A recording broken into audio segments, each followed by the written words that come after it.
Welcome to Your Idaho, brought to you by the Gem State Patriot. My name is Bob Neugebauer, and with us today as our guest is former Senator Russ Fulcher. Nice to have you with us today, Russ. Good afternoon, Bob. It's great to be with you. Nice to have you here. I'd like to talk about a subject that is becoming very tenuous down in our state legislature as of late, and that's taxes and the budget. I mean, two things that you've put budgets together before, and you certainly probably pay a lot more taxes than most people. Yeah. Unfortunately, you got a point there. And more than you'd want to. That's right. But I'd like to start off the discussion today with the governor's State of the State address and the three primary things he came out with. One was to eliminate the personal property tax for business. The second one was lowering the top tax bracket. And the third was spending $100 million on schools. The one thing that wasn't in there was any tax breaks for the lower and middle income earners. Yeah, because that's hard. That's hard to do, because when you do that, that requires some serious spending cuts. That forces budget makers to really get into the meat and potatoes of what drives government. And so now, is that because the small taxpayer is the one who pay most of the taxes? Well, I don't know that if I can really validate that statement. But what it does mean is that that it does remove a very significant portion of the revenue stream that currently goes to the state. Mm-hmm. And if you take a look at the entire state budget of all the revenue stream that comes to the state coffers, 65% or thereabouts, 65% goes to education. Another 22% thereabouts goes into health and welfare. Various programs for either education or health and welfare is 85% of the entire bucket. Okay? Very little left over. That's right. So if you move forward and you eliminate or you take a big chunk out of that middle class tax burden, now you put your lawmakers in a scenario where they got to go to education or health and welfare to try to make that up. You mean they have to work for a living? That's right. But you know what? Here's the dichotomy of the whole thing, and where I think so much of the time we as legislative leaders don't think it all through. And it's the supply side economics, because Reagan got it. And the bottom line is, if you lower that burden and you drop that marginal tax rate for everybody, what do people do? They produce. Right. There's a natural incentive to produce and to make money because you can keep it.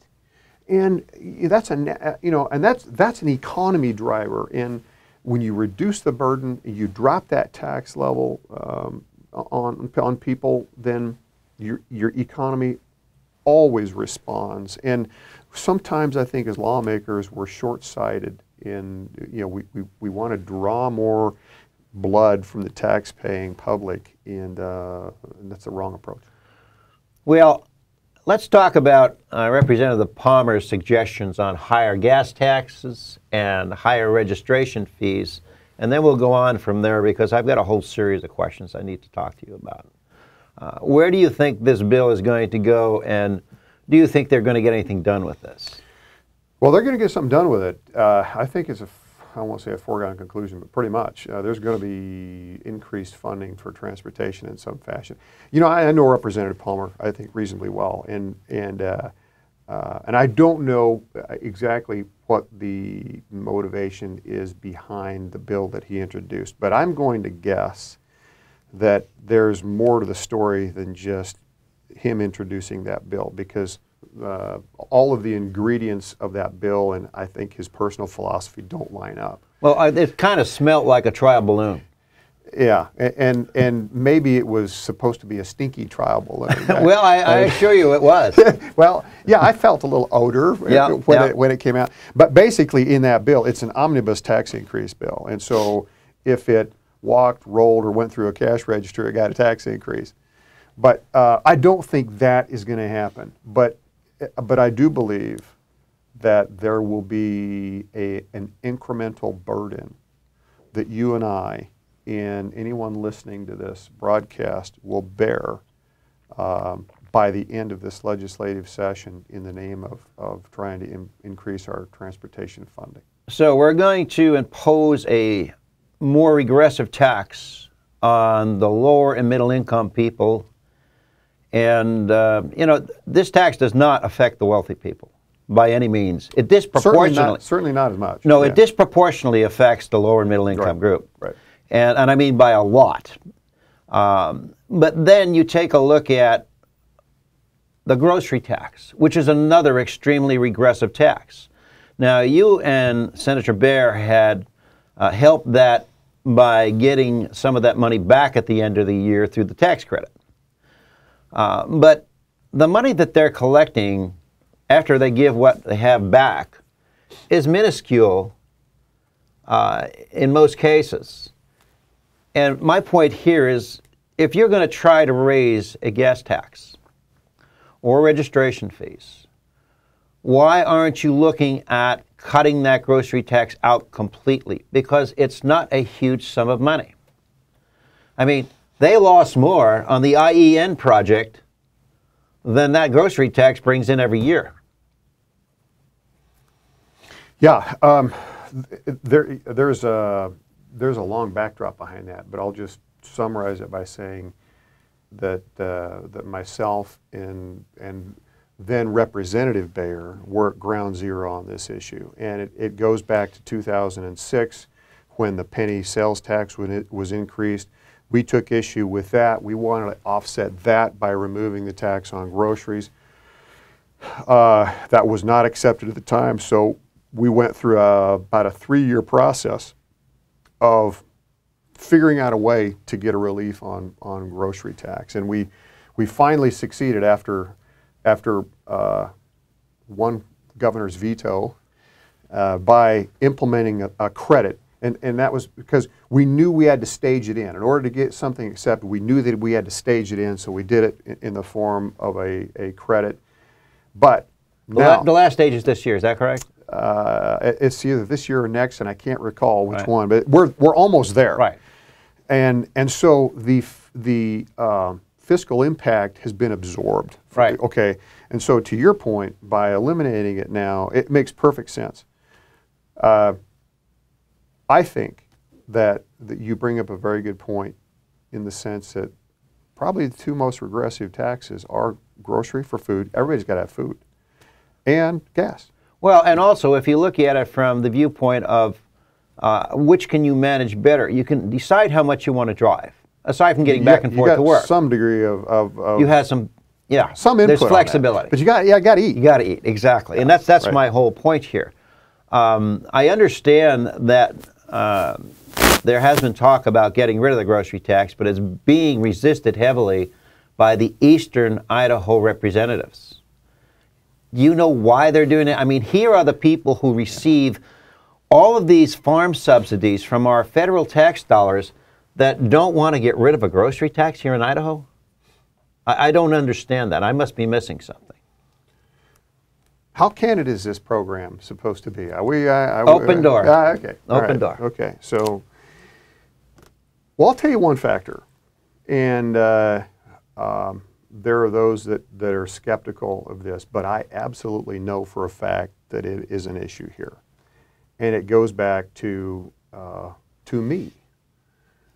This was an issue that I've been involved with personally on ground zero. It's probably the single issue that I'm most affiliated with over the last 10 years of being in the legislature. And I proposed a bill in my last and final year to remove it, to remove this tax in its entirety. That bill didn't get heard, and it happened to be, and I don't think it's completely by coincidence that you had 43 co-signers. Am I correct? I don't know if it was that many, but it was a lot. Yeah, I'm pretty sure it was 43. It was a lot. Yeah. And I happened to be waging a gubernatorial campaign at the time. And there were those who really didn't want to see that a success of that bill affiliated with me, and that's still out there. It's still a factor because I'm still affiliated with that bill, and And maybe that was too open disclosure, but I'm just telling you, it's an issue. So you're telling me because you were running for governor, the lower and middle income people of this state are going to suffer because these bozos down there don't like the fact that you ran against the governor. Is that correct? There's politics involved. Let's just put it that way. Right. Okay, I'm right, is what you're saying. There's politics involved. And it's still out there. But I think there's another issue, too. And that is there is some erroneous data that is being communicated about what the true fiscal impact is going to be. Right. As we talked about, Bob, this thing has been, the fiscal impact has for the most part been absorbed because the tax credit has been staged in. I checked earlier this year, and I think a realistic number of the fiscal impact is in the low 20 million, maybe.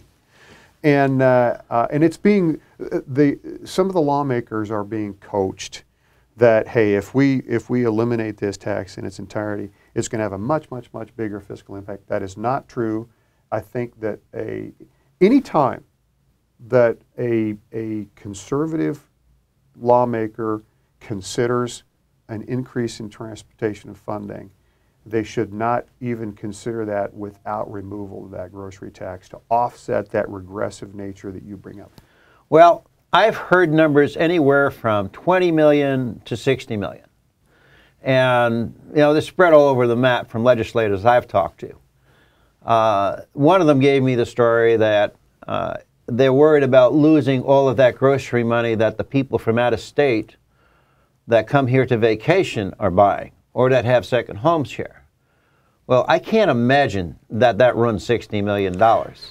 It would be nice. That means that our tourism industry would be a lot bigger than it is. Well, yeah, we should invite a lot more people to come here to our grocery stores. Right. Well, yeah, but look at the flip side of all that. I mean, how many people who live in border towns cross over the border to go to Ontario, Oregon, for example, because they don't pay that tax there.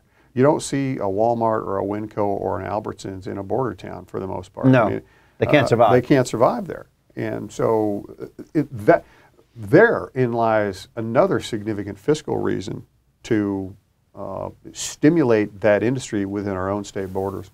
Well, you know, I can understand that they get concerned from a physical standpoint that they're going to have enough money to do this. But let's look at it from another viewpoint. The Democrats keep bringing up a minimum wage, okay? Now, the people of Idaho, the businessmen of Idaho are already paying over $9.75 when you include Obamacare in there and the cost of it. So, you know, raising it to $9.25 is just going to bring it up to 11 and change. We've done the numbers on this, believe me, I am right on them. But what drives me crazy is if you really want to have a minimum wage, cut the grocery tax and everybody gets more money. You don't need a minimum wage. Those at the bottom of the food chain are the ones who benefit the most from a grocery tax elimination. We're still only one of 7 states that has a grocery tax. Yeah. Yeah. So I don't know why they can't see the handwriting on a wall that cutting taxes is a good thing. You know, eliminate that, you're going to get salaries to rise, you're going to stimulate the economy. What's wrong with that? Well, now, Bob, don't be confused that common sense prevails. Well, you know, so, I understood that. I can see your problem here. You're just making too much sense. I think and you're assuming that common sense prevails. I doubt if we have any Wharton School graduates in our legislature. But you really don't have to be a Wharton School graduate to understand the economics of this. You know, I had a conversation recently with a good friend of mine who happens to own and operate an Arctic Circle drive-in. And you know, it's a nice little small business, but he doesn't make a ton of money. You know, I mean, he employs. He's got a nice employee base, and he's able to make a living, and he's a good man, good family, and you know, he told me recently when this debate came up in the legislature about the minimum wage, he says, you know, Russ, you can take the minimum wage $20 an hour if you want, but see that hamburger up there? all I do, because I don't have any choice, it just goes up. So Sure. You want to, you want a $15 hamburger? Yeah. Then I guess you can take it wherever you want. But the bottom line is, if I stay in business, people pay. And so it just, you put the things in perspective, and no, it doesn't make sense to do that. This is a simple theory. It's called supply and demand. All right? And if indeed that theory holds true, if you raise the price of something, people are going to buy less of it, regardless. Yes. You raise the price of labor, they're going to hire less people. And the people at the bottom of the ladder are the ones who get affected most. And most of the breadwinners are not minimum wage people here. They're not even close. Yeah, right. We may have the biggest minimum wage group in the United States, or close to it, but by and large, we don't have people paying that minimum wage in most cases. And I know with Obamacare in there that very few people are actually paying that. I wanted to ask you another question. Senator Rice had a bill talking about, going back a little bit to the gas tax. He had a bill that he was proposing to eliminate the sales tax on gravel and asphalt. Yeah. Now, the contractors are the ones who are going to benefit from this. How can we be assured that if we cut this sales tax, that we're going to get this money back in lower costs? Who's going to do the audit? You can't. And I think there's where at least one of the reasons why the logic behind that bill breaks down, I think, Bob. I know Senator Rice. I know what he's trying to do. He's trying to come up with a more creative way to solve the transportation funding issue. But I think just from a policy standpoint, there's some flaws in it. But what should be happening there is those efforts to increase funding for transportation should have to compete with everything else in Idaho's budget. And how you do that is you use general fund money to do it. And for those who don't know that terminology, the general fund is the primary bucket that taxpayer money goes into for the state, and it's not earmarked for one specific thing or another. And right now, transportation funding does not come out of that. It comes out of primarily the gas tax that we pay, which, as you point out, is a regressive tax.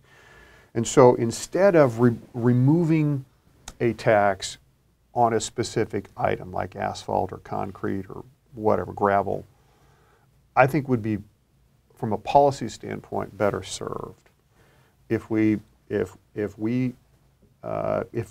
basically we force that transportation funding to have to compete. Is it hard to sit down and make those decisions as a lawmaker? Does this dollar go to education, health and welfare, or transportation? Yeah, it's hard.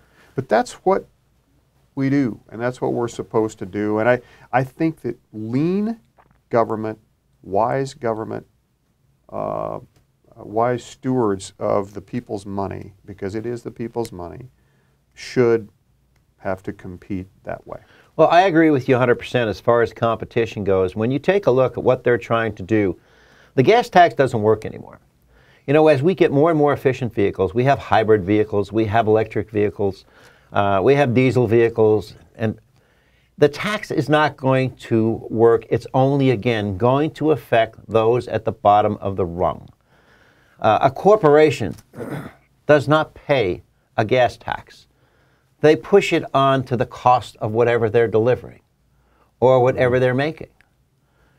Which is regressive in nature. Of course it is. And again, that gets pushed back down to the guy at the bottom.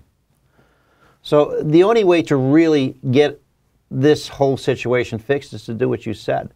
Bring it into the general fund and let it compete for dollars like everything else. I've just thought of something else as you were talking there. I was serving between 2009 and 2011 in the state senate. And you may recall in those years, the economy took a huge hit. Taxpayer revenue into the state was down almost 25%. It's about 23, as I recall. Right. And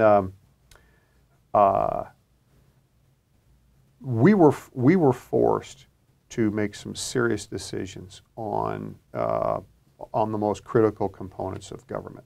But you know what? Like everybody else, because my personal income went way, way, way down. I had to make some serious decisions for me and my family on what we did and what we didn't do. And so it was only fitting the government did. My point in bringing that up was, at that time, I thought that our transportation, Idaho Transportation Department, for example, I thought they did a pretty good job they went out and they scrubbed stuff. They rebid things. They had contractors go back and rebid all these projects, and they drove a tremendous amount of cost out in that whole process. And now, here we kind of have this perfect storm brewing for transportation funding, right? Because you got the economy is growing a little, not what it should be. No, I agree. It's growing a little bit, and gas prices are temporarily, and I underscore the word temporarily. And it is temporary. They're down. And so now is when there's this huge push to go out and massively increase. And so and we're getting these figures. 262 million, I think, was the last number that I heard, which was, hey, we've got this deficit, 262 million. Where did that come from? I haven't got a clue because I don't see it. And so, there also is a component of validation I think should happen here. There needs to be some independent validation of okay, really what is that number? And then let's go deal with that. And let's make it compete through the general fund, or at a minimum, let's hang some sunsets on some of these types of increases that we do. But you don't hear anybody talking about that. And I'm telling you, how many tax increases have you got that eventually went away? They never go away, And we're going to wear this thing for a while. It brings me back to when the race was on for governor last year, and our governor, Butch Otter, was talking with the contractors. And he said, the most important thing this year is electing me.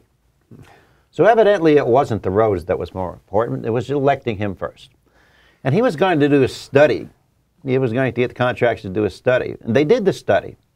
And the study came out that 63% of the people thought the roads were fine. What happened to that study? Did they take it and burn it? Yeah, I don't know.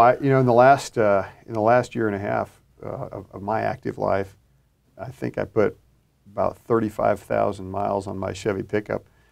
And so, first of all, I did my share. I paid my share of the gas tax. I do too, because it gets about 13 to 14 miles a gallon. Right. So I paid my share. The other thing is that, I got to tell you, I'm not an expert, Bob, but I don't see the crisis maybe that some people do. Now, having said that, is transportation critical to our commerce system? Absolutely. Is that infrastructure necessary for the long-term health of the state? Absolutely. Does it need attention? You bet it does.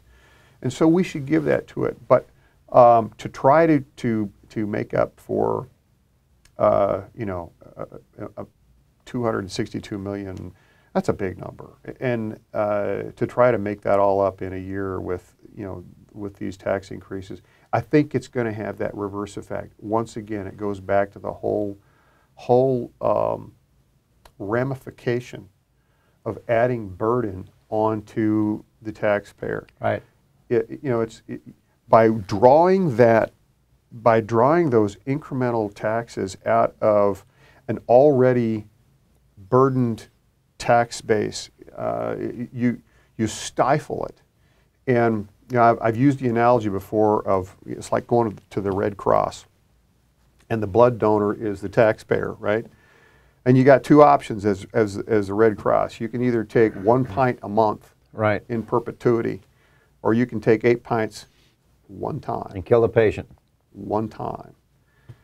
And I fear when I see these policies of, a massive increase in transportation funding, of just taking so much blood at once that we're going to kill the patient or we're going to kill the donor, right? Because that's what we are as the taxpayers. And so, anyway, I don't know how we got off on all that for it's just a lot of fun. But just a lot of fun. Anyway, I enjoyed talking to you.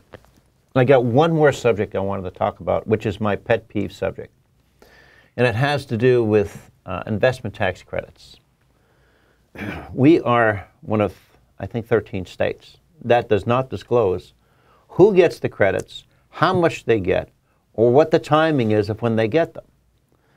And this really irks me because this is our money. They're spending taxpayer money, but they're not disclosing who gets it or how much they get. And I think that the taxpayer is entitled to know that. Yeah. Well, I don't disagree. If you take a look at your checkbook register, you can tell where that money is going. And that's a healthy process to go through that because you know where your money's going. Well, you know what? The state should be in that same circumstance because the state is spending your money and is spending my money. Right. And there should be a level of transparency there. And anytime that information is withheld, it opens the door for shenanigans. Not saying that I'm not accusing any one person, but there's just this, if you're not accountable for it, as a decision maker, if you're not accountable for where you spend the people's money, you don't care? Then it's an unhealthy, sure. It opens the door for some unhealthy practices. Well, it's kind of like the new deal that the legislature gave the Commerce Commission to go out and find companies to come in here, and they would give them up to 15 years of tax breaks if they brought a certain amount of jobs in at a certain salary. Right. But they're not saying who's going to pay for the infrastructure for the people they bring in.